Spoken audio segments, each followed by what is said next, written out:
Am I the a-hole for not allowing my son to go to his paternal grandparents' anniversary barbecue because his father's stepchildren will be there?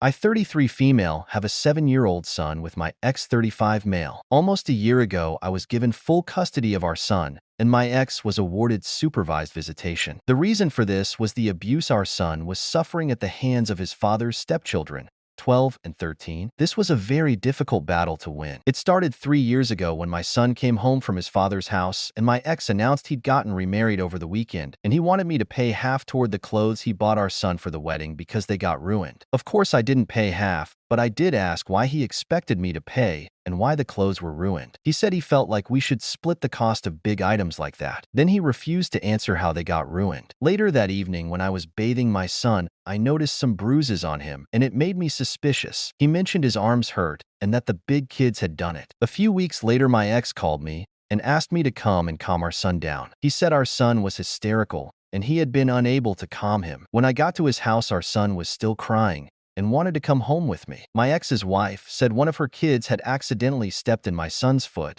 and my son got scared. But I could hear one of her kids in the background calling my son names and saying they wanted to shut him up. Over time, things got worse. There were more bruises and more days where my son would get very upset at his dad's house. I spoke to my ex, who said his stepkids were taking it bad that their mom had remarried and that they had lost their dad only 4 years prior, and it was difficult for them. He said he and our son weren't their favorite people, but he said it wasn't a big deal. I decided to document these incidents and injuries anyway because it appeared to me my ex was not concerned and our son could be at risk in his home. As my son got bigger, he'd verbalize more and more about what was going on. The stepkids treated him like shift and were not embarrassed or ashamed to be rough with him. He'd get pushed and grabbed, and a lot of these accidents were happening. I put in a few calls to CPS, and they started to offer resources. It made my ex mad, but I was worried for my son. The verbal incidents weren't on CPS's radar really, but the physical stuff they also documented, and some of my ex's family had witnessed things, and a few even sent me rundowns about what happened. The incident that brought us to me getting full custody was my ex and his wife leaving the 3 kids home alone for hours together,